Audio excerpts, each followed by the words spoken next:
su permiso, vamos a dar inicio ya a la conferencia del día de hoy. Ya, listo. Reciban un cordial saludo autoridades universitarias, invitados especiales, docentes, profesionales de la construcción, estudiante y público en general. Continuamos con el segundo día del ciclo de conferencias El conocimiento no se detiene, Dr. Roberto Aguiar Falconi, evento organizado por el Departamento de Investigación Científica de la Universidad Laica Eloy Alfaro de Manabí, Julián, con el grupo de investigación Science Lab. Solicitamos cordialmente la presencia del Dr. Roberto Aguiar a este espacio, quien ofrecerá unas palabras. Muy buenas noches con todos. Quería dar la bienvenida a la doctora Alicia Rivas, quien es autoridad mundial en el tema de peligrosidad sísmica. No es exageración, no es exageración. Y ustedes ven el currículum de ella, es una profesional muy destacada, brillante profesional que domina este campo de la peligrosidad sísmica. Ya es referente, cada que hablamos de peligrosidad sísmica, viene a mi mente el nombre de la doctora Alicia Rivas para que nos dé una conferencia. Y en cada conferencia que nos da, siempre nos habla de algo nuevo, siempre está actualizándose y ampliando sus conocimientos. Entonces, doctora, estamos muy contentos con tenerla aquí en esta conferencia y que disfrute de este acto, y muchas gracias por haber aceptado participar en este ciclo de conferencias que damos todos los lunes. Muchas gracias. Bueno, muchas gracias, doctora Aguiar. Siempre es un placer asistir a sus conferencias. Me parece maravilloso que tenga esta jornada de que todos los lunes haya una conferencia para que efectivamente el conocimiento no pare. En estas épocas de pandemia y tan difíciles que estamos viviendo, vemos que hay herramientas que nos pueden ayudar a seguir avanzando en el conocimiento y a divulgarlo, ¿no? Entonces, para mí, un placer asistir y, bueno, pues poder contar a los asistentes un poco sobre el trabajo que hemos desarrollado recientemente, sobre el estudio que hemos hecho de peligrosidad sísmica en dos presas allí en Ecuador, y, bueno, pues el estudio probabilista que hemos hecho de peligrosidad y el estudio determinista. Entonces, es un poco el enfoque que, bueno, pues que me pidió, quería hacer la charla y que les traigo. Bueno, cuando hablamos de... ¿Sí? Pienso que el ingeniero Brian Cagua va a leer un pequeño resumen de su currículum. Vale, yo ya iba lanzada a hablar. Muchas gracias por esto, doctora. También, pero con su permiso, quisiera comentarles a las personas asistentes un poco de su currículum. Es un currículum muy extenso, que ha trabajado mucho, que se ha esforzado mucho por ello, pero vamos a resumirlo de una manera en estas conferencias. La doctora Alicia Rivas, catedrática de la Universidad de Concepción de Chile, va a disertar la conferencia magistral sobre la caracterización de la peligrosidad sísmica, empleando la metodología probabilística y determinística en los proyectos Daule Peripa y Baba en Manabí. Sobre su formación académica podemos destacar que es ingeniera técnica en topografía 2006 e ingeniera en geodesia y cartografía 2009 en la Universidad Politécnica de Madrid. Posteriormente efectuó un doctorado internacional en ingeniería geográfica 2014 en la Universidad Politécnica de Madrid, con una estancia de investigación en el Instituto de Ingeniería de la Universidad Nacional Autónoma de México, UNAM. Sobre su formación, ha trabajado también en varios proyectos importantes sobre sus líneas de investigación, como por ejemplo la caracterización de la peligrosidad sísmica en 5 centrales hidroeléctricas en el centro sur de Chile por medio de un modelo de recurrencia sísmica con dependencia temporal. Desde el año 2016 hasta la actualidad desempeña el cargo de profesor asistente en la Universidad de Concepción de Chile. Es importante recalcar también que las preguntas referentes al tema de exposición de la doctora deberán ser colocadas en las pestañas del chat a fin de que se las pueda responder al finalizar la intervención. Estimada doctora, nuevamente le damos la bienvenida a este espacio. La palabra es suya. Bueno, muchísimas gracias nuevamente por la invitación y, bueno, pues voy a proceder un poco a presentar el tema. Como bueno, habéis visto en el título, nos enfrentamos a hacer un cálculo de peligrosidad sísmica para una presa. Este tipo de estudios debemos entender que una presa es una estructura crítica y una estructura especial. La ruptura, el daño en este tipo de infraestructuras va a generar un daño colateral importante, económico y también social, y por eso cuando nos enfrentamos a este tipo de estudios intentamos ser aún más rigurosos posible a la hora de hacer este tipo de estimaciones. Ejemplos de presas que han colapsado, presas que han sido dañadas pues fuertemente, lo tenemos en el pasado. En el terremoto de Chichén en 1999 generó la ruptura de una presa bastante grande. No tenemos por qué irnos a ejemplos tan grandes como estos, donde se ve una ruptura tan grande. Simplemente fallos menores en este tipo de estructuras, de infraestructuras, ya puede generar un daño importante para un país. Entonces, por eso es importante hacer este tipo de estudios e intentar que esta infraestructura sea capaz de superar la acción sísmica que se espera que pueda ocurrir en esa zona por las fuentes que hay alrededor. Bueno, ¿cómo nosotros vamos a intentar evitar este desastre? La forma de hacerlo nosotros es siempre desde el punto de vista de la prevención. Utilizamos escalas de años. Intentamos analizar, ver, estudiar qué peligrosidad va a haber en una zona en los próximos 50 o 100 años, como por ejemplo el caso de una presa, con la idea de planificar y diseñar adecuadamente la estructura, ya sea para diseñar la estructura desde cero o para reforzar una estructura y asegurarnos de que realmente va a evitar que se produzca un desastre, aunque se produzca un gran terremoto en sus proximidades. ¿Okay? Bueno, al final nuestra herramienta siempre para trabajar es el diseño sismo resistente. Es lo que vamos a utilizar para intentar que esa estructura pueda resistir esa aceleración.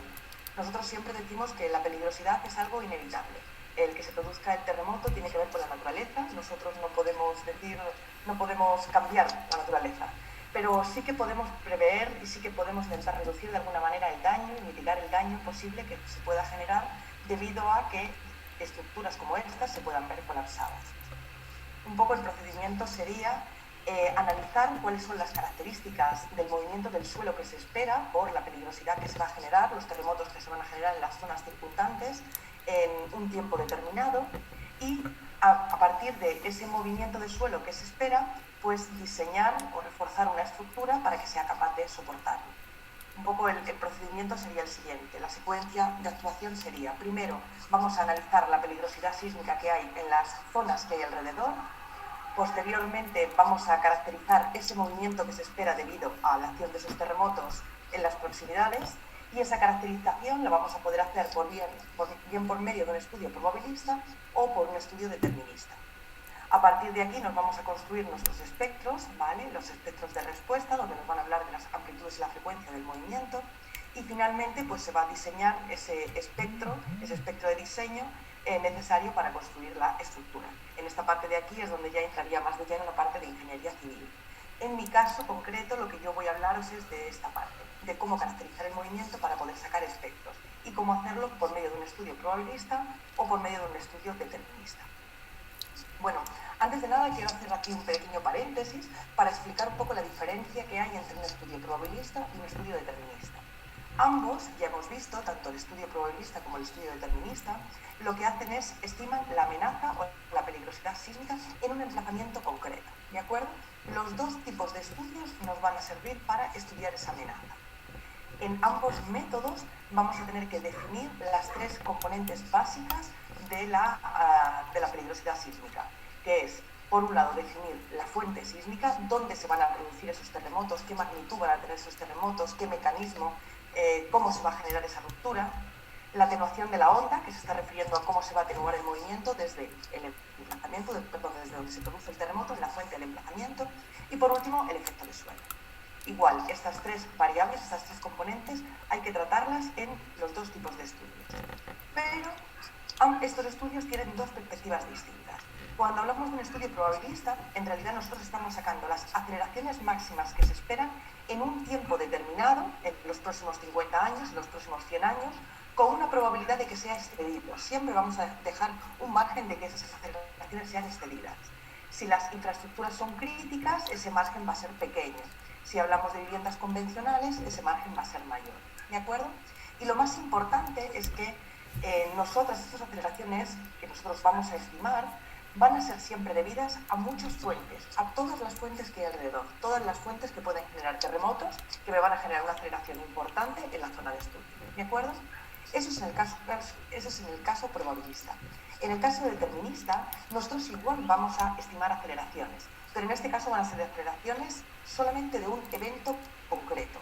Vamos a reproducir un terremoto y las aceleraciones que saquemos van a ser referidas a un único terremoto. ¿De acuerdo? En ambos casos vamos a sacar espectros de aceleración, pero en el estudio probabilista van a ser espectros que se denominan de peligrosidad uniforme, es decir, los que llevan asociado una probabilidad de excedencia en un tiempo determinado, y en el caso de una evaluación determinista vamos a sacar espectros específicos de respuesta, que es el espectro que se prevé se puede generar en mi emplazamiento debido a un evento concreto, a un terremoto específico. ¿Ok?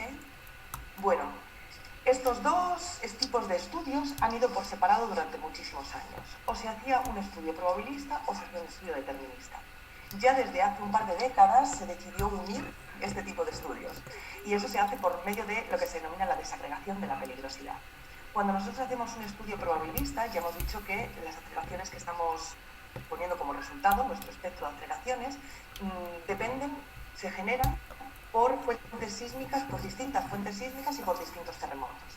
Pero nosotros, desagregando esa peligrosidad probabilista, podemos identificar qué magnitud, qué distancia y qué valor de épsilon, que se refiere a la sigma del modelo, me está contribuyendo más a esa peligrosidad. Es decir, me ayuda a generar escenarios sísmicos que están contribuyendo con mayor probabilidad a esas aceleraciones máximas que estamos estimando.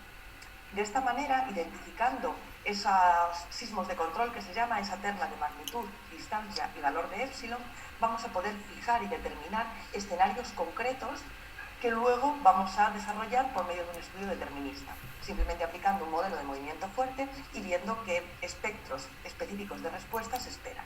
¿Ok? Bueno, siguiendo un poco esta línea, aquí ya me meto directamente en el proyecto que nosotros hemos desarrollado. El esquema metodológico del proyecto ha sido, por un lado, hemos definido las fuentes sísmicas, la atenuación de la onda y el efecto de sitio. Estas, como digo, son las componentes del movimiento. Una vez que están definidas estas tres componentes, ya se puede aplicar el estudio probabilista. A partir del estudio probabilista, nosotros vamos a obtener resultados.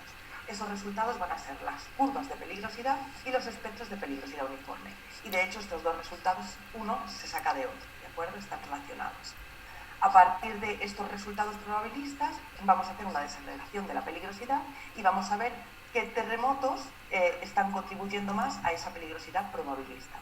Vamos a sacar, por lo tanto, esa terna de magnitud, distancia, épsilon, y a partir de estas magnitudes y estas distancias, y analizando las fuentes sismogenéticas que hay en el entorno, lo que vamos a hacer es definir qué terremotos en función de las fuentes que hay y estos parámetros de magnitud y de distancia, qué fuentes sísmicas me pueden estar generando estos terremotos. Una vez que ya tengamos definidos entonces estos escenarios, ya con la atenuación de la onda y con el efecto de sitio, ya vamos a poder hacer el estudio determinista y obtener lo que se denominan los espectros específicos de respuesta. ¿Ok? Este sería entonces lo que os voy a mostrar un poco, el procedimiento que hemos seguido a la hora de desarrollar el estudio. Bueno, empecemos entonces con las componentes del movimiento. Ya hemos visto que las componentes del movimiento es la fuente, definición de la fuente sísmica, la trayectoria y el efecto de sitio. En las tres, nosotros siempre vamos a trabajar de la misma manera cuando hablamos de un estudio probabilista. Nosotros vamos a analizar el pasado, vamos a ver qué tipos de terremotos se han producido en el pasado, de qué magnitudes. Vamos a ver la atenuación de la onda, qué atenuaciones de la onda ha habido en otras partes del planeta en el pasado debido a otros terremotos. E incluso vamos a analizar también el efecto de sitio, qué factores de amplificación en función del tipo de suelo se han ido procediendo, se han ido generando, y analizando ese pasado, todos esos datos que tenemos de todos los terremotos que se han registrado en muchas partes del mundo y también en Ecuador, dependiendo de qué es lo que estemos caracterizando, lo que vamos a hacer es generar modelos matemáticos. Y esos modelos matemáticos, que en muchos casos, como veis, van a ser empíricos, nos van a ayudar para, de alguna manera, predecir el futuro, ¿no? Sacar modelos predictivos, modelos de predicción de fuente, modelos de predicción de movimiento de suelo y modelos de predicción o factores de amplificación del efecto de sitio. ¿Ok? Bueno, Voy a centrarme ahora en cada una de ellas. Primero voy a hablar un poco de teoría para centrar cada caso y luego ya voy a ir hablando de lo que hemos hecho en el estudio. Empecemos entonces con la fuente sísmica.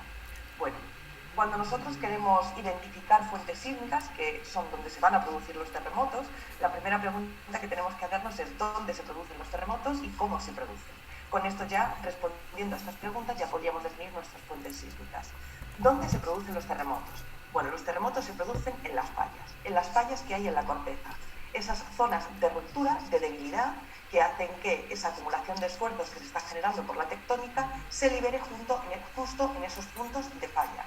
Ya sean zonas enormes, como podríamos considerar la zona de subducción, o fallas más pequeñas que se encuentran en cortical. Por lo tanto, todos los terremotos se van a generar en zonas de falla. Si nosotros conocemos bien esas estructuras, vamos a poder modelizar los terremotos que se esperan en esas estructuras. ¿Cómo podemos conocer nosotros estas estructuras? Bueno, pues lo mismo se puede hacer por paleosismicidad, que es haciendo trincheras en esas fallas e identificando terremotos que se han producido, y sobre todo, y más recientemente, ya no analizar tanto el pasado, sino también incluso el presente, por medio de medidas GNSS o medidas GPS, que nos van a dar una idea de cómo se están acumulando esfuerzos y después de los terremotos de cómo se ha liberado. ¿Cuál es el problema al que nos enfrentamos aquí? Nosotros no siempre conocemos todas las fallas que hay, sobre todo las fallas de cortical. ¿Por qué? Porque hay muchas fallas que son fallas ciegas, que no rompen en superficie, y otras fallas que tienen periodos de recurrencia muy largos y que hacen que se generen eventos muy de tarde en tarde, y por lo tanto no tenemos registro de esos terremotos. De hecho, bueno, aquí he puesto dos imágenes, esta en realidad la saqué ayer, un poco para ilustrar lo que os estoy comentando del tema de las fallas y de dónde se producen los terremotos. Esta imagen que estamos viendo aquí es de la base de datos de fallas activas que hay en la península ibérica, la base de datos CAFI, que además está publicada y que todo el mundo puede consultar. Estas son las fallas que podríamos decir conocemos bien en la península ibérica. Conocemos parámetros no solamente geométricos de estas fallas, sino también de su actividad sísmica. Y esto que estamos viendo aquí es una imagen del Instituto Geográfico Nacional, en España, donde se registran y se muestran los eventos que están sucediendo de forma continua. Fijaros que aquí simplemente marqué los de los últimos 30 días. Si nosotros analizamos estas dos imágenes, lo primero que vemos es que efectivamente en toda esta zona se concentran más terremotos, al igual que aquí. ¿Por qué? Pues porque tenemos bastantes fallas activas catalogadas. Pero también estamos viendo que hay varios eventos, como los que estamos viendo por aquí, que están en zonas donde no tenemos fallas activas catalogadas. Y eso es porque nos falta todavía desconocimiento sobre las fallas activas. La mayoría de los trabajos que se están desarrollando ahora, cada vez más se están incluyendo las fallas como fuentes sísmicas independientes. Pero esto todavía es una tarea pendiente, porque nos falta mucha información empírica para poder desarrollar este tipo de modelos. ¿Qué es lo que hacemos en estos casos? Bueno, pues como no podemos catalogar todas las fallas, sabiendo que hay fallas que no podemos conocer, lo que hacemos es tomar lo que se denominan zonas sismogenéticas. Las zonas sismogenéticas son zonas muchísimo más amplias que están abarcando lo que suponemos que van a ser áreas donde se van a generar terremotos de características similares, con unas magnitudes máximas similares y con una tasa de terremotos grande frente a terremotos pequeños, es decir, un valor beta de la Gutenberg-Richter, también más o menos similares. Con esto lo que estamos haciendo es suponer que se pueden producir terremotos en lugares donde todavía no tenemos fallas activas catalogadas, o a lo mejor sí hay fallas activas que se conocen, pero no con suficiente información como para meterlo en un estudio de peligrosidad. Bueno, deciros que este tipo de estudios, cuando realmente metemos las fallas o si metemos las zonas, va a cambiar mucho el resultado que vamos a obtener. Aquí, por ejemplo, os estoy mostrando un ejemplo de un estudio en el que se meten zonas sismogenéticas y fallas, las dos cosas. Este sería el resultado del mapa de peligrosidad metiendo este tipo de fuentes. Si nos damos cuenta, en zonas donde hay catalogadas fallas activas, la peligrosidad aumenta mucho, ¿de acuerdo? Pero alejándonos de esas zonas, la peligrosidad no aumenta tanto. Es decir, vemos picos de aceleración en nuestro estudio de peligrosidad que están muy centrados en las zonas donde hay fallas activas. ¿Qué ocurre en los casos donde no tenemos catalogadas esas fallas activas? Bueno, pues lo que vemos es que lo que está predominando es la zona sismogenética. El incluir fallas activas en un estudio o incluir solo zonas sismogenéticas me va a afectar solo si hay una falla próxima que tenemos conocida. Si no hay fallas próximas conocidas y que nosotros podamos modelar bien, lo más recomendable es utilizar una zonificación sismogenética, no una falla, o sea, no las fallas directamente. ¿Okay? Bueno, una vez que ya tenemos definida esa fuente, dónde se producen, en este caso, pues por medio de fallas tectónicas, si es que se tienen, de la zona, y si no, por medio de zonas sismogenéticas, lo siguiente que tenemos que intentar modelar de alguna manera es cómo se van a producir esos terremotos. Va a haber terremotos en esa zona, ¿de qué magnitud? ¿Cuáles son las magnitudes máximas que puede haber? ¿Qué tasa de recurrencia? ¿Cada cuánto se produce un terremoto de magnitud 4, de magnitud 5? Bueno, pues para poder modelar esto, lo que necesitamos es definir ese patrón de sismicidad asociado a cada fuente. Podemos utilizar modelos con dependencia temporal y modelos con independencia temporal. Lo usual y lo más común es utilizar modelos con independencia temporal. Eso supone que nosotros en nuestro modelo de sismicidad vamos a considerar que sigue un proceso de Poisson. En este caso, el que sigue un proceso de Poisson, lo que estamos diciendo es que es independiente del tiempo. Que se genere un terremoto no va a depender del tiempo que ha pasado desde que se generó otro terremoto de unas características similares. Eso, si nosotros lo analizamos de una forma física, pues sabemos que ahí hay un problema, ¿no? Porque, a ver, nosotros sabemos que hay una acumulación y liberación de esfuerzos, que es algo constante y periódico, ¿ok? El suponer que es un modelo de Poisson, al final lo que estamos diciendo es que en cualquier momento puede estar sucediendo un evento de magnitud 7 en una zona donde se pueda generar un evento de esa cierta magnitud. Es un modelo conservador. ¿Por qué? Porque ponemos siempre la posibilidad de que se pueda generar un evento de estas características mañana, por decirlo de alguna manera. Pero es uno de los modelos más usados. Y de hecho, sobre todo para zonas de cortical, es muy común utilizar este tipo de procedimientos. ¿Okay? Entre ellos, nosotros, bueno, partiendo de este proceso de Poisson, igualmente nosotros podríamos ajustar modelos de recurrencia sísmica, diferentes modelos de recurrencia sísmica. El más utilizado es la recta de Gutenberg-Richter. Esta recta de Gutenberg-Richter, que sería esta de aquí, realmente literalmente es una recta, lo que nos está sacando es la proporción de terremotos pequeños frente a terremotos grandes. ¿Okay?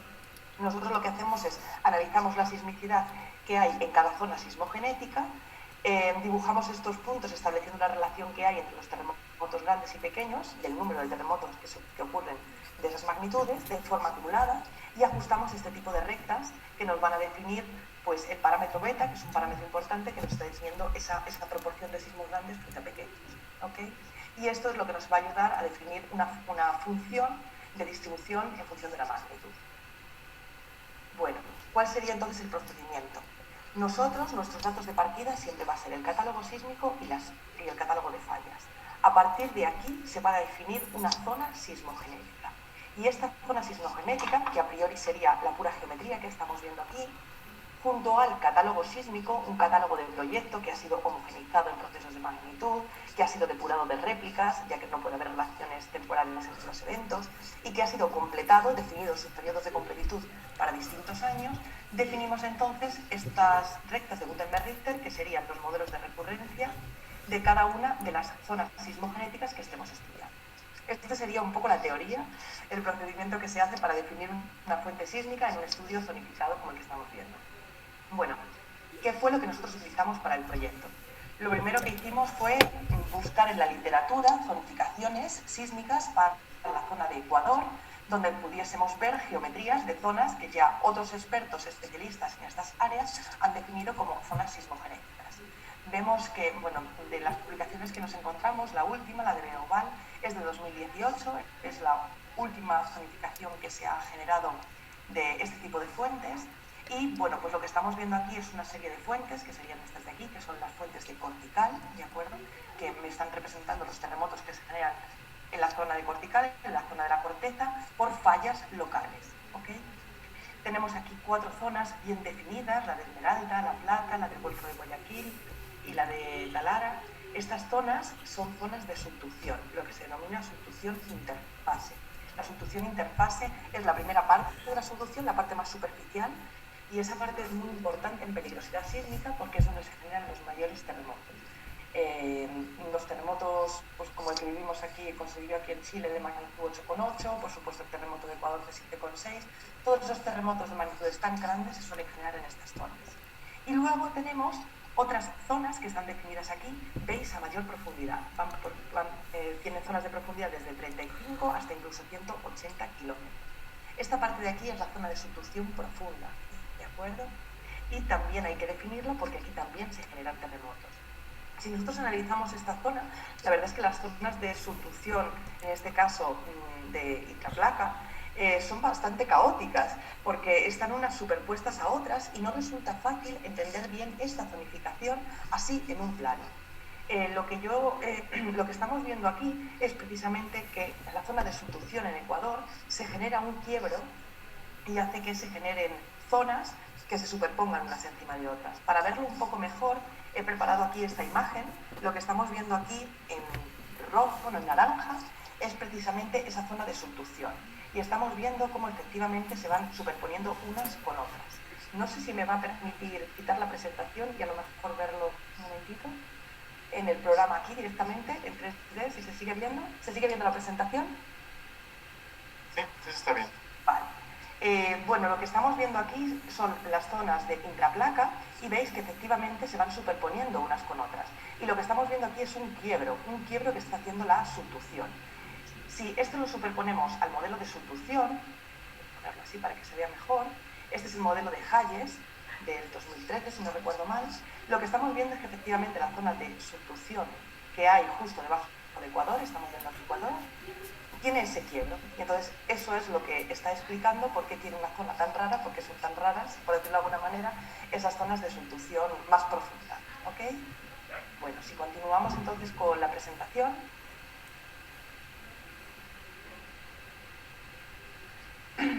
Bueno, el siguiente punto que tendríamos que analizar, puesto que yo ya he comentado que cuando hay fallas activas cerca la aceleración aumenta en los estudios de peligrosidad, es ver el conocimiento que tenemos sobre las fallas próximas a la área de estudio. En nuestro caso, las dos presas, no lo he dicho todavía, las dos presas se encuentran por aquí, en esta zona, ¿de acuerdo? Si nosotros analizamos las fallas activas que se conocen y de las que se tiene información ahora mismo en Ecuador, vemos que la mayoría se encuentran mucho más cerca de Quito, ¿vale? No se encuentran en esta zona un poco más próxima a la costa. Aquí en toda esta zona no tenemos fallas que conozcamos con suficiente detalle como para meterlas en el estudio de peligrosidad. Lo que sí estamos viendo es que hay una zona, la PGN, que es una zona de cortical y es una zona donde se encuentra nuestra zona de estudio, ¿ok? Bueno, lo siguiente que tenemos que ver son los modelos, en este caso la caracterización que hay de la peligrosidad sísmica por medio de los modelos de recurrencia.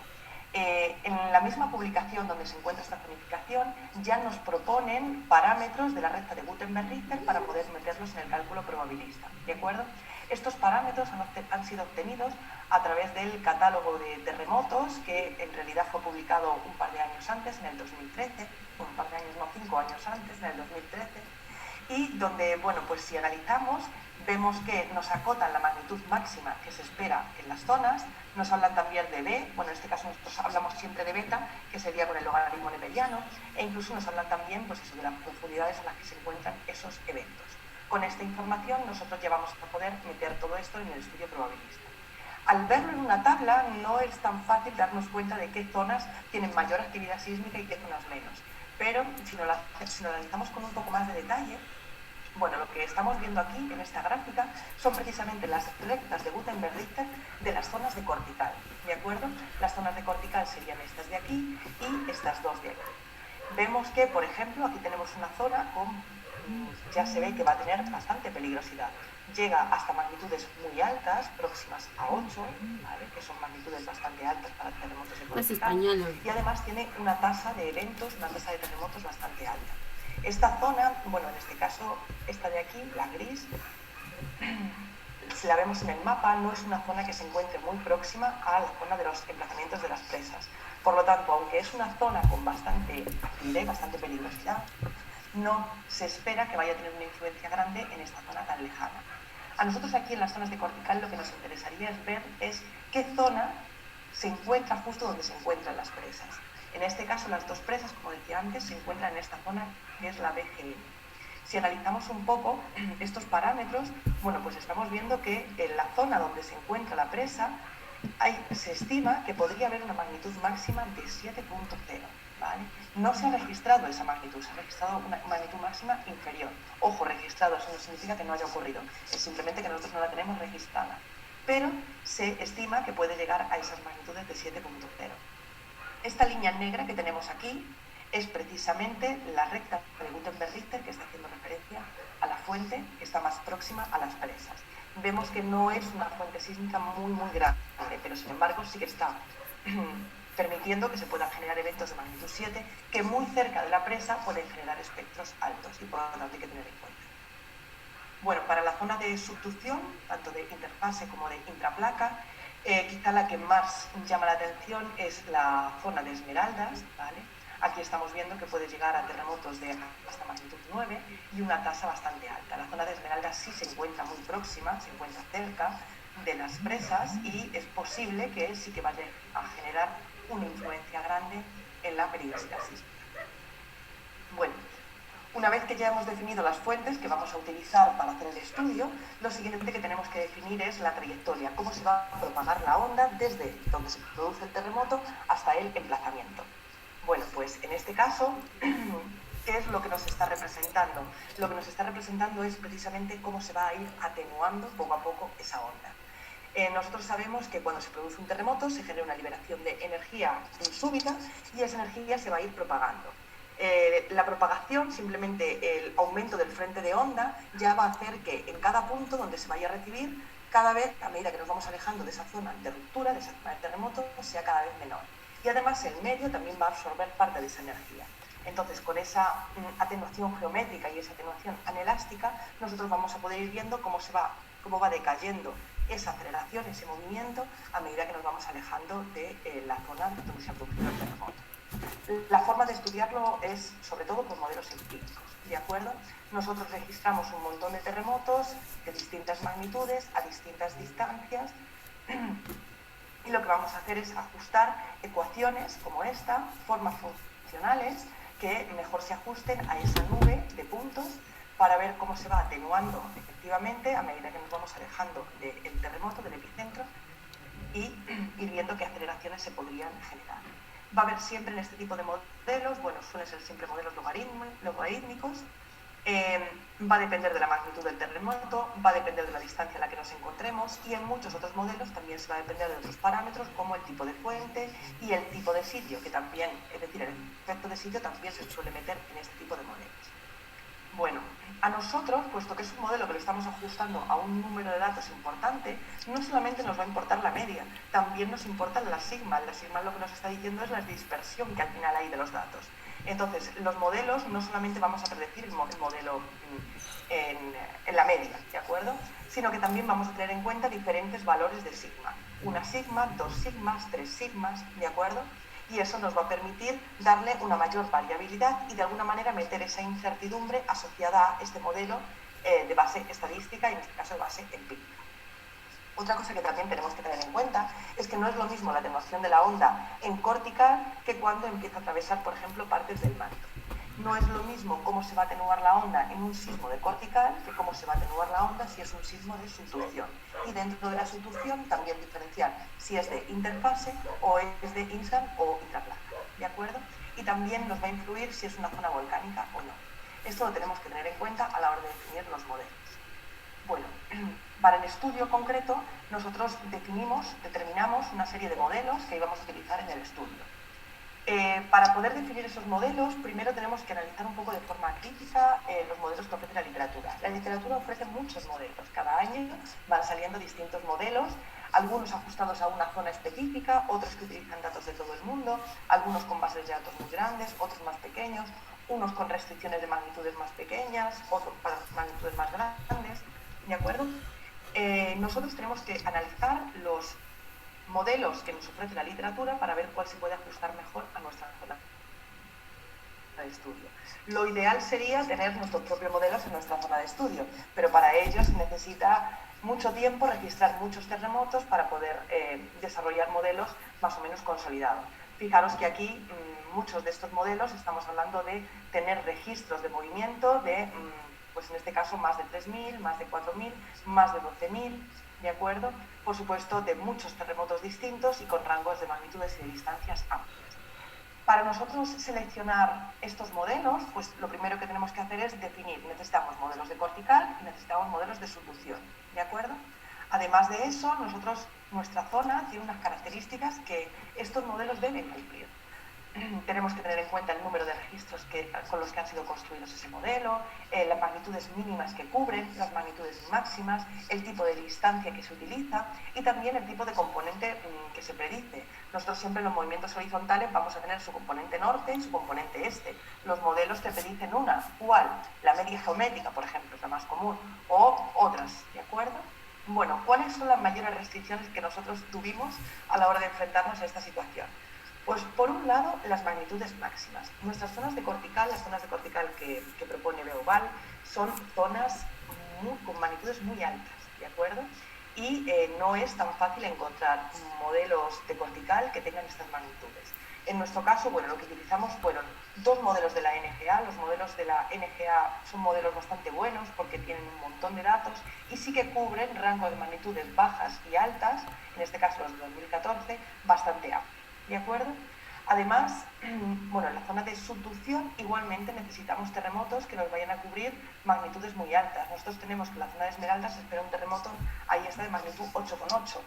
Para nosotros conseguir modelos que lleguen a esos rangos de magnitudes tan altas, tienen que ser en zonas donde hay mucha peligrosidad sísmica, donde ocurren terremotos de esas magnitudes y donde además ha habido suficientes terremotos como para poder sacar un modelo estadístico. ¿De acuerdo? Ahí ya eso sí que nos limita muchísimo. Si es que realmente nosotros queremos cubrir esas magnitudes grandes, nos tenemos que ir a zonas como Chile, por ejemplo, nos tenemos que ir a zonas como Japón, donde sí que se producen esos terremotos grandes y donde además hay bastantes estaciones que los registran. Entonces, en esa línea, bueno, pues está el modelo de ZAO de 2016. ZAO lleva desarrollando modelos de predicción muchísimos años, el de 2016 fue el último, y como veis, en los sismos, en este caso de interfase, sí que cubre hasta magnitud 9. En Chile tenemos el modelo de Irini y el modelo de Montalva, que también cubren magnitudes hasta 8,8, porque el terremoto de 2010 fue de 8,8, y además también decidimos incluir el modelo de Abrahamson. No llega a esa magnitud tan grande, o sea, habría que extrapolarlo un poco, pero es un modelo que utiliza terremotos de muchas partes de otros países, o sea, de muchas partes del planeta. Y eso hace que de alguna manera pues no tengamos modelos tan locales como a lo mejor los de Chile o los de Japón. Entonces nos genera ahí bueno, pues una diversidad que nosotros necesitamos en este tipo de estudios. Bueno, aquí tenemos un poco las características de estos modelos. Aquí los tenemos dibujados, el modelo CB, el de Campbell y Bothornia, el de Chiu y Young y el de ZAO. Lo que más nos sorprende a la hora de dibujar estos modelos, bueno, lo que vemos es que el modelo de ZAO de cortical, de los tres modelos de cortical, el de ZAO, nos ofrece aceleraciones bastante más altas en periodos cortos, a corta distancia. No, este es el espectro, ¿no? Sí, es el espectro, perdón. A periodos cortos nos ofrece valores de aceleración bastante altas. Aquí estamos reproduciendo 4 terremotos de magnitud 5, una magnitud baja, de magnitud 6, una magnitud moderada, a una distancia de unos 25 kilómetros. Y aquí estamos suponiendo un suelo duro de 760 metros, o sea, con una US30 de 760 metros partido del segundo. Y aquí tenemos un suelo un poco más blando de 300 metros partido del segundo. Lo que vemos es que el modelo de ZAO, como decía, nos está dando aceleraciones altas. Y además, el modelo de ZAO tiene una particularidad. La línea discontinua, en lo que nos está representando son terremotos suponiendo un mecanismo inverso. Y la línea continua estamos suponiendo un mecanismo normal. Fijaos que los modelos de la NGA lo que nos dicen es que cuando hay un mecanismo inverso, en general el movimiento suele ser un poco mayor, más grande, que cuando es un mecanismo normal. No solamente estos modelos, en general los modelos de cortical suelen tener esta tendencia. Sin embargo, de forma llamativa, el modelo de ZAO no, tiene la tendencia inversa. Nos dice que las aceleraciones que se esperan, si es que el mecanismo es inverso, son más pequeñas que si el mecanismo es normal. Ya digo que esto es una particularidad. ¿Por qué se genera esta particularidad? Bueno, pues porque los datos que utilizaron para generarlo pues reflejaban esa tendencia, ¿de acuerdo? Pero yo os digo que es una particularidad del modelo de ZAO. En la ecuación, en los modelos de interfase, exactamente igual, hicimos el mismo procedimiento, los dibujamos, calculamos espectros, y aquí lo que vemos es que el modelo de Abrahamson en general siempre nos da valores bastante bajos. Aquí simplemente estamos hablando de la media, ¿vale? Nosotros debemos recordar que cuando hablamos de un estudio realista, aquí luego ya entran también las incertidumbres. Entonces puede variar también mucho el valor.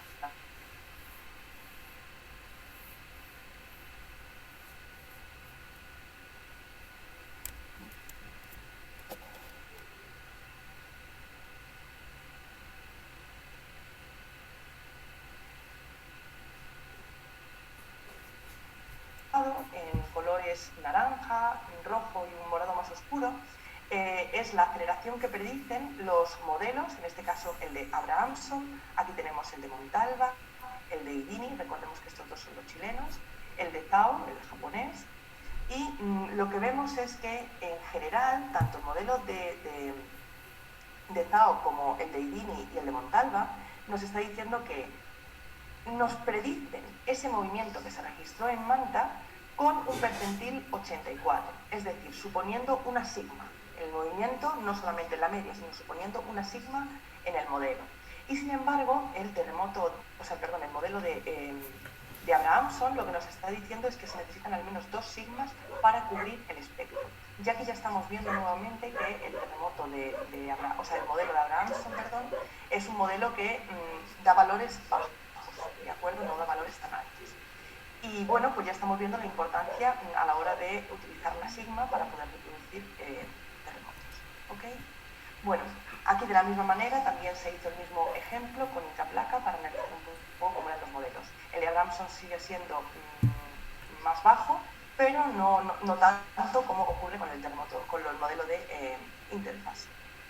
Bueno, y el efecto de sitio. El efecto de sitio lo que nos va a decir es cómo las características del suelo van a condicionar, van a generar una amplificación en la onda.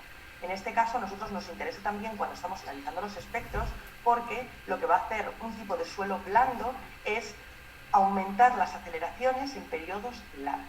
¿De acuerdo? Por lo tanto, el tipo de suelo es algo que nosotros también tenemos que incluir cuando se hace un estudio de estas características. ¿Cómo se puede incluir esto? Bueno, pues se puede incluir, la primera opción es meterlo directamente en los modelos.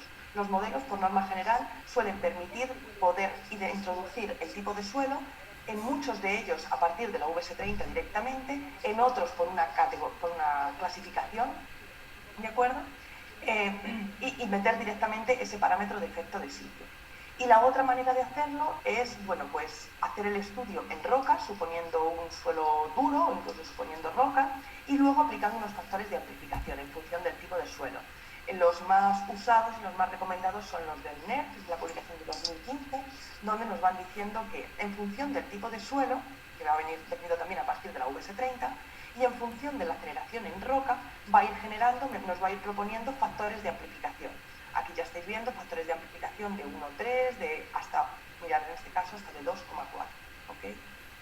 Bueno, en nuestro caso, nosotros, claro, para sacar al final el espectro sería multiplicar la roca por los factores de amplificación y ya tendríamos el espectro con el efecto de suelo. En nuestro caso, para el estudio que hicimos, lo que hicimos fue las dos metodologías. Ya que teníamos valores de VS30 y además teníamos valores de periodos, decidimos hacer el estudio probabilista directamente metiendo la VS30 en las ecuaciones de predicción de movimiento fuerte. Y además hicimos el estudio en roca y luego aplicamos los factores de amplificación del NER. ¿De acuerdo? ¿Dónde hicimos el estudio? Bueno, el estudio se hace en un emplazamiento concreto. En nuestro caso, bueno, pues para el proyecto BABA, en el dique 1 y en el dique 3, son dos emplazamientos distintos, con un valor, como veis, de VS30 distintas, también un periodo distinto, y decidimos hacer el estudio en esos dos. Y también, bueno, pues en el otro proyecto, en el de la presa Daulé-Eripa, lo hicimos en otros 3 emplazamientos, en la presa principal, en el dique de la sección 2 y en el dique de la sección 4, donde vemos que además también hay bastante variabilidad de la VS30. Bueno, una vez que ya hemos definido entonces todas nuestras variables, el siguiente paso es ya hacer el estudio probabilista. Voy a ir un poco rápido, que estoy yendo despacio. En el estudio probabilista, ¿qué es lo que queremos calcular? Queremos calcular la probabilidad de que se supere un cierto nivel de aceleración en un tiempo determinado, ¿de acuerdo? Y esa probabilidad es la que nosotros vamos a relacionar con el famoso periodo de retorno, ¿de acuerdo? Si es que nosotros, en lugar de hablar de tasas de sismos, hablamos de periodos de retorno, puesto que estamos utilizando un proceso de Poisson, la probabilidad entonces de que la aceleración sea mayor a una que nosotros establezcamos en un tiempo t, pues va a ser igual a 1 menos epsilon menos t, que esto sería el año de exposición que estamos diciendo, es decir, evalúame la peligrosidad para los próximos 50, para los próximos 100 años, y t mayúscula estaría representando el periodo de retorno, ¿de acuerdo? En este caso, para este estudio, ¿qué periodos de retorno se han considerado? Bueno, ya hablamos de infraestructuras críticas, entonces tenemos que irnos a periodos de retorno muy altos. 450 años es lo que se suele utilizar para las viviendas convencionales, pero cuando ya estamos hablando de este tipo de infraestructuras, nos tenemos que ir a periodos mucho más grandes. No obstante, también vamos a calcular los periodos de retorno un poco no tan altos como esto de 10.000 años. Lo que nos va a permitir es poder identificar diferentes tipos de terremotos importantes para este tipo de construcciones. Por ejemplo, si nosotros consideramos un periodo de retorno de 145 años, vamos a estar hablando del terremoto, nos va a estar identificando el terremoto base de operación. Cuando ya nos vamos a 450 años, hablamos del terremoto base de diseño. Y ya cuando nos vamos a estos 10.000 años, estamos hablando del terremoto máximo creíble que se espera en esa zona. Ojo, recordar que esto es el periodo de retorno, no es el tiempo para el que se está estimando la peligrosidad. Nosotros estamos estimando la peligrosidad para los próximos 100 años. Y esto simplemente representa que ese movimiento puede ser excedido en un 50%, en un 20% o en un 1%. Aquí estamos siendo mucho más restrictivos. Bueno, además también se calcularon el terremoto máximo considerado, que en este caso sería uno asociado a 2.500 años de periodo de retorno, y el terremoto máximo creíble, que estaría asociado a un periodo de retorno de 5.000 años. ¿Okay? Bueno, cuando nosotros calculamos la peligrosidad, ¿qué es lo que estamos haciendo? Bueno, la peligrosidad, esa probabilidad de que se exceda un determinado nivel de movimiento, en realidad nos lo va a dar la integral de peligrosidad. Aquí tenemos un sumatorio, y es que esta integral la vamos a generar para cada una de las fuentes sísmicas que me puedan generar un terremoto en un emplazamiento, ¿de acuerdo? Y luego vamos a sumar todas esas contribuciones de todas esas fuentes. Este parámetro de aquí me está representando la tasa. La tasa es la tasa de sismos de una cierta magnitud que se van a producir en esa fuente concreta, ¿de acuerdo? Esta sería la probabilidad de que, dada una magnitud, una distancia y un valor de sigma específico, se vaya a superar un nivel de aceleración específico. En este caso, esta variable, esta función, es una función escalón, ¿de acuerdo? Si es que ese terremoto de esa magnitud, a esa distancia y con ese valor de sigma, si excede la aceleración que yo he fijado, va a ser un 1, y si no la excede, va a ser un 0. Pero ojo, ¿qué probabilidad hay de que se genere un terremoto de esa magnitud a esa distancia y con ese valor de epsilon? Bueno, un movimiento, en este caso un movimiento con ese valor de epsilon. Para ello necesitamos las funciones que nos van a definir la probabilidad de que se produzca un terremoto de esa magnitud con una función de distribución de magnitudes, la probabilidad de que se genere a esa distancia y no a otras dentro de la misma fuente, y la probabilidad de que el movimiento que se genere sea un movimiento que me está generando el modelo prediciéndome la media, más una sigma, más dos sigmas, ¿ok? Todas estas funciones las tenemos que definir. Bueno, en el caso de este estudio concreto, por supuesto se definieron todas esas funciones, ¿vale? Se metieron en un programa de cálculo, en este caso el programa de cálculo fue CRISIS. CRISIS nos permite hacer estudios probabilistas, definiendo fuentes, en este caso fuentes tipo zona, metiendo todas sus fuentes, definiendo sus modelos de recurrencia, definiendo también los modelos de ecuaciones de predicción, y bueno, pues lo hicimos para diferentes aceleraciones. Lo hicimos para aceleración pico y para 15 aceleraciones espectrales distintas. Todas las que los modelos coincidía que todas tenían esas mismas aceleraciones en común. Bueno, hemos dicho que se utilizan varios modelos de movimiento fuerte, varias ecuaciones de predicción de movimiento fuerte. Si vamos a utilizar varias, nosotros tenemos que combinarlas de alguna manera. El utilizar distintas ecuaciones de movimiento fuerte lo que nos está diciendo es que hay una incertidumbre, que denominamos una incertidumbre epistemológica, y que supone que se pueden generar que un terremoto me va a poder generar aceleraciones que pueden ser muy diferentes, ¿de acuerdo? Y el que no conozcamos exactamente cuál es la aceleración adecuada es porque tenemos falta del conocimiento, ¿de acuerdo? Todos estos modelos tratan de reproducir un mismo escenario, pero como al final es un proceso natural, hay tanta incertidumbre que modelos que me reproducen lo mismo, o sea que a lo mejor incluso utilizan los mismos datos, me están generando escenarios distintos. La forma de combinar todo esto es por medio de un árbol lógico. Hemos diseñado un árbol lógico, en este caso con 3 nodos, uno para las zonas de cortical, definiendo que pueden ser mecanismos normales o inversos, otro para los 3 modelos que tenemos de las zonas de cortical y otro más para los 4 modelos que tenemos de las zonas de subducción. En este caso, los modelos de la zona de subducción los hemos ponderado por igual, ya que no tenemos información suficiente como para establecer jerarquías.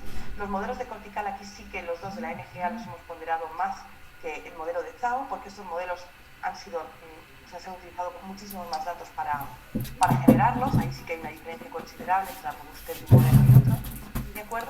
Y en el caso del mecanismo normal inverso, igual, con un mismo peso. Bueno, cuando nosotros hacemos este estudio, entonces ya vamos a calcular las curvas de peligrosidad. Las curvas de peligrosidad, que es el primer resultado que obtenemos, es una gráfica de este estilo, donde en el eje Y tenemos la probabilidad de que se exceda en los próximos 100 años una aceleración específica, que es la que vamos indicando aquí, en el eje X. Vamos a tener una curva de peligrosidad por cada movimiento que nosotros estemos estimando, ¿de acuerdo? Y precisamente, como ya dijimos que la probabilidad de excedencia está ligada con el periodo de retorno, nosotros vamos a poder identificar, pues por ejemplo aquí, en este caso, esta línea que es más clarita, que me está representando el periodo cero, hablaríamos de la PGA. Lo que me está representando este 1% es precisamente la aceleración que se espera con una probabilidad de excedencia del 1%. Aquí tendríamos para el 2% y aquí tendríamos para el 50%. Veis que, suponiendo que ese movimiento se puede exceder un 50%, la aceleración es mucho menor que en este caso que hablamos única y exclusivamente del 1%. A partir de la curva de peligrosidad, nosotros vamos a definir los espectros de peligrosidad uniforme, simplemente identificando, en este caso, qué curva me está representando, ¿vale? Aquí tendríamos la aceleración, y la aceleración que tenemos aquí en el eje X, aquí la tendríamos en el eje Y, y cada curva que está aquí me estaría aquí representando el eje X. Para cada periodo vamos a tener una aceleración. Por ejemplo, para PGA estamos viendo que con un 1% de probabilidad de excedencia, es decir, un periodo de retorno de 10.000 años, me estaría dando este valor. Este valor es el que vamos a poner aquí, ¿de acuerdo? Y, pues por ejemplo, si no nos fuésemos a ese periodo de retorno de 10.000 años y fuésemos a otro más pequeño, pues en este caso probabilidad de excedencia del 50% sería un periodo de retorno de 145 años. Hablaríamos de este punto de aquí, que sería este de aquí. Y así iríamos, a partir de las curvas de peligrosidad, iríamos generando el espectro de peligrosidad uniforme. Bueno, este espectro de peligrosidad uniforme que estamos viendo aquí ya ha sido generado teniendo en cuenta el tipo de suelo, ¿de acuerdo? Es decir, aquí ya hablaríamos de un espectro que considera ese efecto de sitio. Pero nosotros este mismo proceso también lo hicimos estimando estos espectros en roca y luego calculando la peligrosidad, los factores de amplificación del NERV y sacar un nuevo espectro de peligrosidad. Si nosotros comparamos uno y otro, en este caso concreto, que estaríamos hablando de la empresa principal, vemos que no hay tanta diferencia. Sí vemos que los picos, podríamos decir, tienen valores más o menos similares, aunque sí que estamos viendo que en el método 1, cuando nosotros metemos directamente el valor de la US30 en el modelo, en general vemos que se desplaza todo hacia la derecha. Eso significa que está suponiendo mayores aceleraciones en largos periodos. Aquí estamos hablando de un suelo que es un suelo tipo C. Hablábamos de unos 500, si no recuerdo mal, lo tengo por aquí registrado, 532 metros partido por segundo. Hablaríamos de un suelo intermedio. ¿De acuerdo? Bueno, si este mismo ejemplo nosotros lo viésemos en el resto de emplazamientos, aquí sí que vemos algo interesante. Y vemos que, en general, cuando el suelo, en este caso estamos viendo de 532 metros partido por segundo, aquí estamos hablando de 450, más o menos el pico podría coincidir, aunque siempre está desplazado a la derecha. Sin embargo, cuando nosotros estamos viendo espectros como estos dos de aquí, más lo vemos aquí, donde tenemos valores de VS30 de 330 metros partido por segundo, vemos que sí que hay una diferencia importante entre el espectro que predice, en este caso, los propios modelos, con el que se genera a partir del NERV. ¿A qué puede ser debido esto? Bueno, fijaros qué casualidad que los dos espectros que estamos aquí, con 330, ocurre más o menos ese efecto. Porque aquí, aunque también estamos hablando de un valor bastante, de una velocidad VS30 bastante baja, vemos que aquí el pico sube un poco más, no como en estos casos donde hay una mayor diferencia.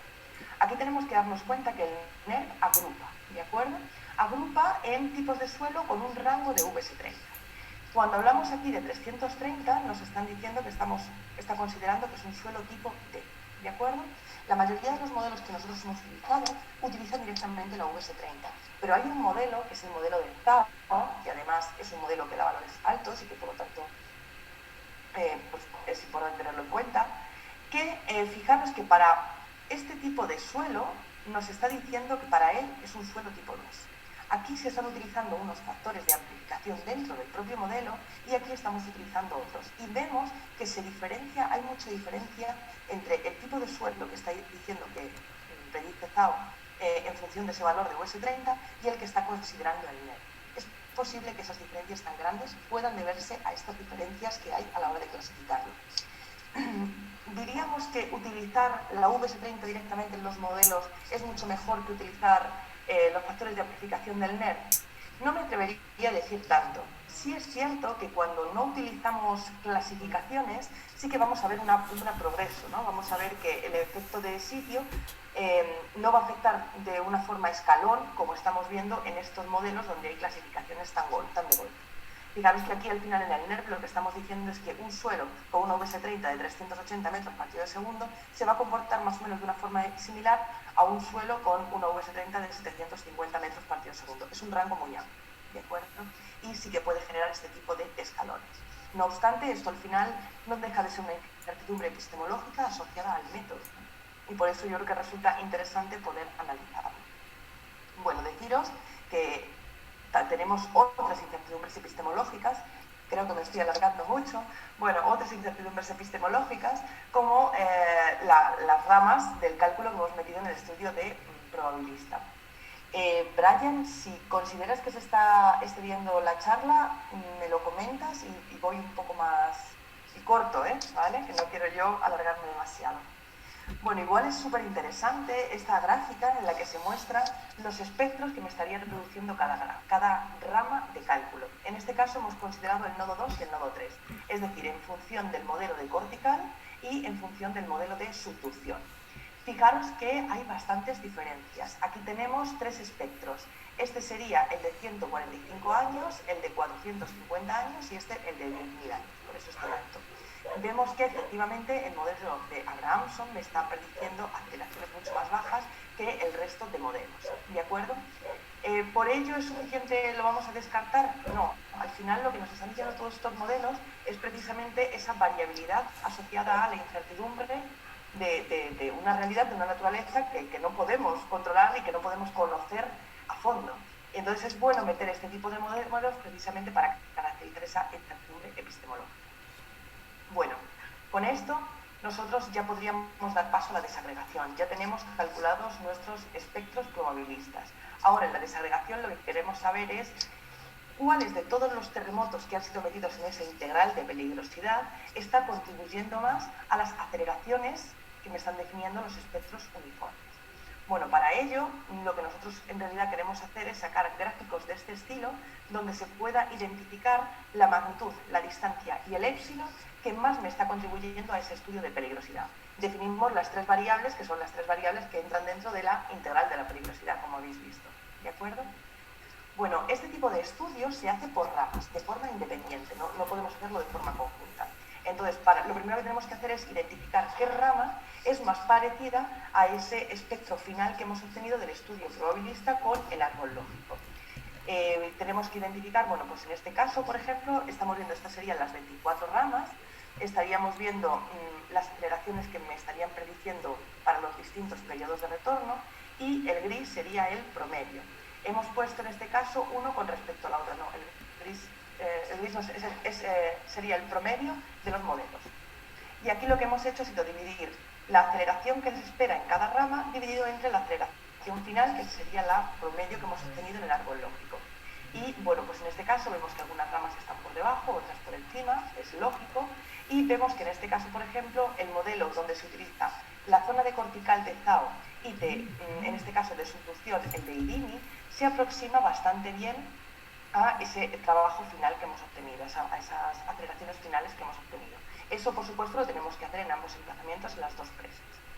Y a partir de ahí ya sí que podemos definir estas gráficas donde en este eje, que sería el eje Y, estamos viendo la distancia a la que se encuentran esas contribuciones, en colores estamos viendo las magnitudes de esas contribuciones y aquí estamos viendo en bloque el épsilon, el número de sigmas de esas contribuciones. Aquí ya nos permite poder identificar de forma clara esos sismos de control, esas ternas de magnitud, distancia y épsilon. Aquí tenemos un resumen, pero bueno, de forma gráfica yo creo que se puede ver de una manera mucho más clara.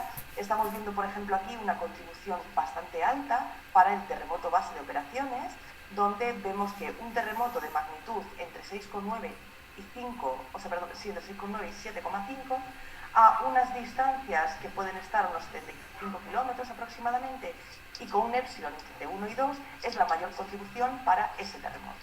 Y así iríamos viendo. Fijaros, bueno, aquí estaríamos hablando del terremoto base de diseño, donde tenemos aquí también este tipo de contribuciones, pero otras que vemos bastante más próximas. Y, por ejemplo, para el terremoto máximo de diseño, lo que vemos es que todas las contribuciones están a muy pocas distancias. ¿Ok? Bueno, a partir, bueno, esto también lo tendríamos para la otra presa, ¿vale?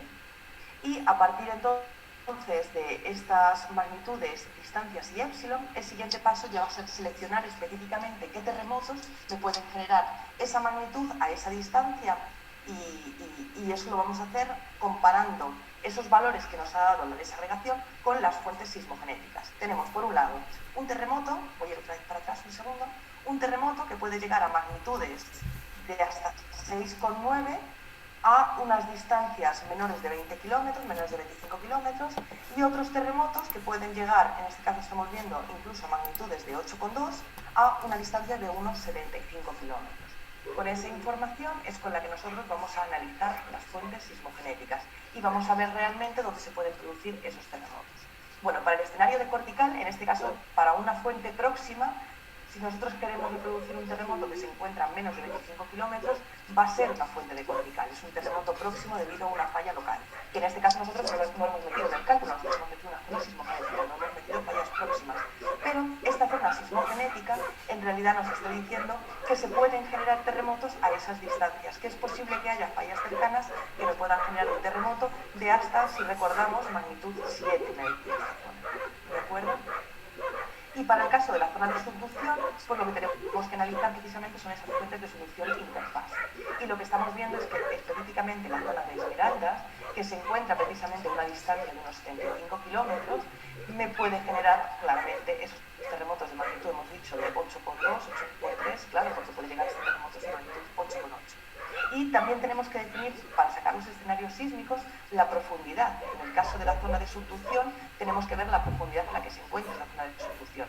En este caso, estamos viendo que se encuentra en un intervalo entre 30 y 50 kilómetros. Podríamos definirlo unos 40 kilómetros de profundidad.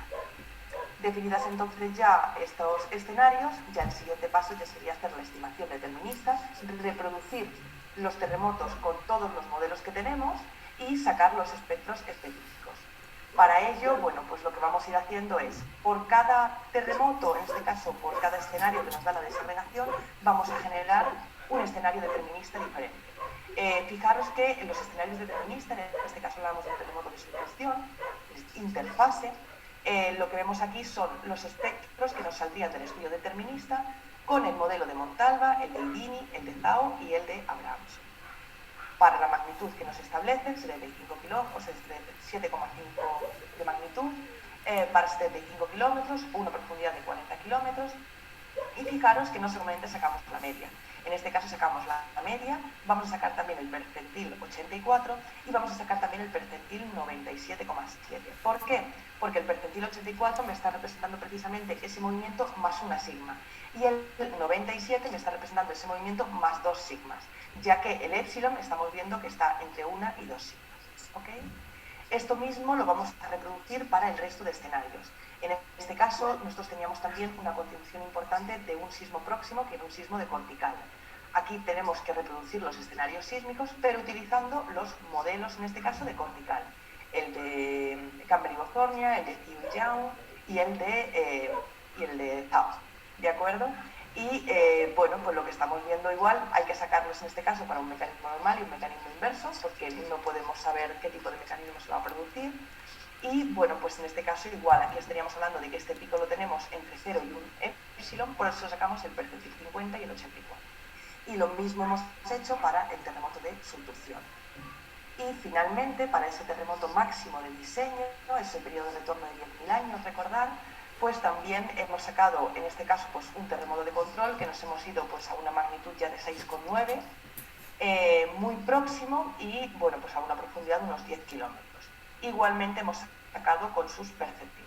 Todo este conjunto de espectros son necesarios para luego poder definir el espectro de diseño, ¿de acuerdo? Ahí es ya donde entra sobre todo, bueno, pues el doctor Aguiar, todos los que tenéis una formación más en ingeniería civil, para poder identificar cuál es el espectro de diseño que mejor se va a ajustar y que se debe considerar. Y voy a dejar aquí la presentación porque yo creo que ya ha quedado muy larga. Iba a hablar un poco más, era una única diapositiva hablando un poco de cómo se pueden relacionar estos espectros con los de peligrosidad, pero creo que ya me he extendido suficiente el tiempo. Y bueno, pues nada, decirles que muchas gracias por su atención, que siento haberme excedido, espero que les haya resultado interesante cómo hemos enfocado este estudio, cómo hemos querido, bueno, pues ir caracterizando cada una de las componentes del movimiento, con la caracterización probabilista, la determinista, y bueno, pues al final tener un espectro amplio de todas esas aceleraciones que se pueden esperar de cara a, bueno, pues un diseño adecuado para que estas estructuras no generen un daño extra debido a la acción sísmica. Y nada más.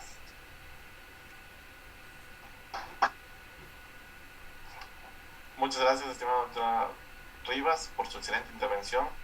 Realmente nos habló en este poco tiempo de todo lo que lo que ha trabajado y que realmente ha sido sorprendente poderlo escuchar aquí en un resumen. En este momento voy a dar paso a la ronda de preguntas. Si alguien tiene alguna pregunta, es bienvenida en el chat. Yo le haría paso a la doctora Alicia Rivas para que nos responda.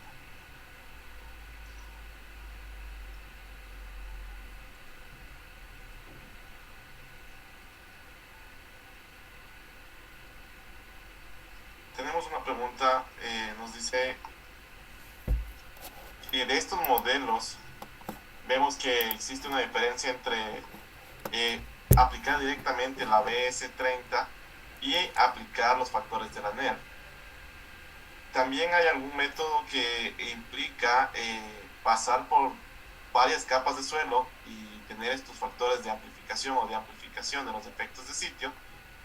¿Qué opina usted respecto a qué sería más confiable para un análisis de peligro sísmico? Cuanto mayor sea la información que tenemos, vamos a intentar acotar de una manera mucho más precisa esas incertidumbres. El problema que tenemos los que nos dedicamos a esto es que siempre estamos manejando incertidumbres grandes. Entre qué sería mejor si utilizar el NERP o utilizar la VS30 en los modelos, bueno, como ya he dicho en la presentación, yo a priori no diría que uno es mejor que otro. Lo que nos están diciendo es que ahí hay una incertidumbre porque nosotros solamente podemos tener aproximaciones. Si es que se hiciesen estudios más específicos que nos permitiesen definir de una manera mucho mejor ese factor de amplificación, por supuesto, eso sería preferible. Los modelos de predicción, cuando utilizamos la VS30, al final no dejan de ser modelos empíricos que han sido desarrollados también en otras partes. Y cuando hablamos de modelos empíricos, es posible que también estén interviniendo otros factores que a lo mejor nosotros no estemos modelando. ¿De acuerdo? Entonces, siempre va a ser preferible poder hacer estudios detallados para intentar caracterizar mucho mejor ese fenómeno, que utilizar un modelo empírico, porque al final el NERP, bueno, pues también se alimenta un poco de esa parte más empírica, también de la parte analítica. Entonces sí, siempre va a ser preferible poder hacer más estudios para poder sacar, por supuesto, factores de amplificación mucho más específicos de la zona. Eso sería más recomendable. Muchas gracias. Tenemos una segunda pregunta, doctora. La pregunta es respecto a los modelos de predicción de ecuaciones de movimientos fuertes. ¿Cuántos datos se necesita para poder plantear un modelo de este tipo? Me imagino que ha de ser por personas que están aquí, oyentes, que son estudiantes próximos de sus temas. Entonces, y es muy bueno incentivar en este sentido. Nos preguntan que tal vez usted conoce cuántos datos y qué mecanismos para plantear un modelo de movimientos fuertes, tal vez propio de un país. Vale, mira, estoy dominando un poco la presentación para que veáis un poco los valores. Hay bastante diferencia. O sea, los valores de los modelos hechos con la NGA, pues mirad el número de registros que tienen. Estamos hablando de 15.000 registros, ¿vale? Pero si nos fijamos, por ejemplo, en el modelo de Dini, si lo analizamos para interfase, aquí están hablando entre 150 y 369 registros. No son tantos, no son tantos. Cuanto mayor sea el número de datos que tengamos, mayor robustez va a tener el modelo. ¿Por qué? Pues porque va a abarcar muchas más incertidumbres, en este caso aleatorias del movimiento, y por lo tanto va a tener mucha mayor robustez. Si tenemos pocos datos, no se van a generar modelos tan robustos. ¿Dónde ponemos el límite? Cuando nosotros solamente tenemos que seleccionar el modelo, pues es como más fácil, ¿no? Simplemente vamos a ir seleccionando los que más datos tengan, vamos a suponer unos 1000 como mínimo, ¿vale? Pero ya digo, no siempre se va a obtener. Ese es uno de los mayores retos a los que se enfrenta uno cuando quiere desarrollar un propio modelo. En España, por ejemplo, no tenemos un modelo desarrollado para el movimiento fuerte allí, en la zona de cortical. Y sí que lo hemos intentado. Hace unos años estuvimos trabajando, intentando desarrollar un modelo. Allí el problema que tenemos es que estamos muy restringidos en las magnitudes, son magnitudes bajas, y bueno, pues tampoco es que tuviésemos muchísimos, o sea, ya estamos hablando de que a lo mejor unos 250 registros. Y ya estábamos, o sea, ya sentíamos que estábamos un poquito por debajo. Entonces, no hay un valor exacto que uno diga a partir de aquí vale y a partir de aquí no. Sí sabemos que un número bajo de registros nos va a generar modelos poco robustos y que al final se tiende mucho, pues, por ejemplo, a iniciativas como la de la NGA, donde lo que se dedican es a recopilar información muchísima, generar una base de datos muy buena, como ocurre aquí, hablando ya de 15.000 registros, y a partir de ahí sacar modelos más robustos. Al final la pregunta que uno se plantea es, ¿qué prefiero? ¿Intentar sacar un modelo de mi zona concreta con pocos registros o utilizar un modelo que ha sido desarrollado en otra parte con muchos registros? Pues es una pregunta interesante. Uno va a tener mucha mayor robustez estadística y el otro, pues en realidad a lo mejor me va a estar marcando unas características especiales que a lo mejor pueda tener mi zona de trabajo. Yo creo que lo ideal sería, si es que no hay datos suficientes, utilizar modelos de fuera más robustos, pero ojalá intentar de alguna manera chequear estos modelos con los datos propios. Con el doctor Aguiar tenemos un trabajo pendiente que ya le he propuesto y que yo creo que deberíamos empezar a hacer, que es, por ejemplo, en Ecuador, quizá no haya tantos registros para desarrollar un modelo propio, pero sí intentar de alguna manera hacer algún tipo de análisis estadístico para ver qué modelos de los que tenemos, por ejemplo, aquí presentes en esta tabla, se podría ajustar mejor. Ahí sí que no necesitamos tantos registros, porque solamente estamos chequeando modelos estadísticamente, no estamos desarrollando un modelo propio, pero creo que ese tipo de chequeos es importante y nos va a orientar un poco mejor sobre cómo estos modelos que han sido desarrollados en otras zonas pues me están prediciendo bien las aceleraciones que se pueden generar, en este caso las atenuaciones que se podrían generar en Ecuador. Lo que he mostrado antes ha sido un simple ejemplo con un espectro. Para hacer un estudio un poco más serio se necesita hacer ese análisis con mucho más espectros, ¿vale? Y sacar diferentes parámetros estadísticos. Te agradecemos por la respuesta, realmente muy completa para las personas que intentan plantear los modelos o hacia dónde dirigir su tesis o sus investigaciones. Muchas gracias por ello. Y si me lo permite, tenemos una última pregunta. ¿Sí? Sí, por supuesto. Muchas gracias. La pregunta es, ¿la consideración de las zonas fuentes de BU-ETAR es suficiente para un análisis de peligro sísmico? ¿O sería recomendable considerar en crisis las fallas y sus correspondientes características? Pues ahí depende. Yo ahí diría depende de dónde vaya a ser, de dónde esté emplazada nuestra zona de estudio.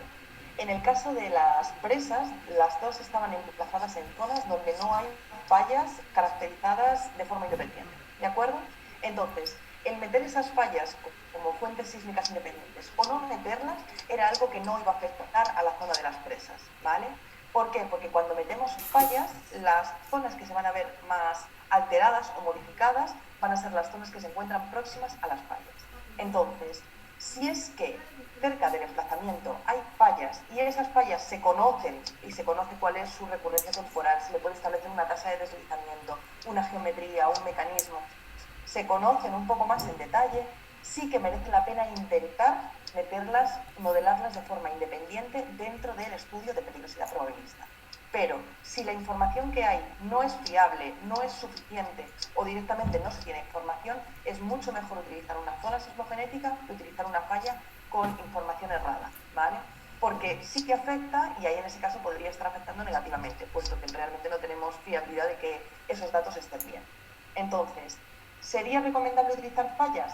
De primeras te diría sí, siempre y cuando se tenga información, ¿vale? Y eso me va a afectar solo en las zonas donde hay fallas próximas. En las zonas donde no hay fallas próximas, que sí que podamos modelar de forma independiente, no me va a afectar tanto. En este caso, por ejemplo, bueno, pues hay conocimiento de fallas que están próximas a la presa, pero se sabe muy poco de ellas. Entonces no es una información suficientemente fiable como para poder meterla en un estudio probabilista. La zona en este caso ya estaría abarcando esa peligrosidad que en teoría debería tener esas fallas. Reiteramos nuestro profundo agradecimiento, doctora Alicia Rivas, y de parte de todos quienes organizamos este evento le auguramos los mejores éxitos, tanto en su vida profesional como en su vida personal. Muchas gracias por su tiempo, muchas gracias por su predisposición a participar en estas jornadas, en estos eventos, y también por su magnífica intervención. Bueno, muchas gracias a vosotros por invitarme y encantada. Muy bien. Ingeniero Brian, ¿me permite unas últimas palabras? Sí, claro, doctor, continúa. Yo quería agradecerle mucho a la doctora Alicia Rivas por su magnífica conferencia. Realmente hemos disfrutado mucho de la conferencia.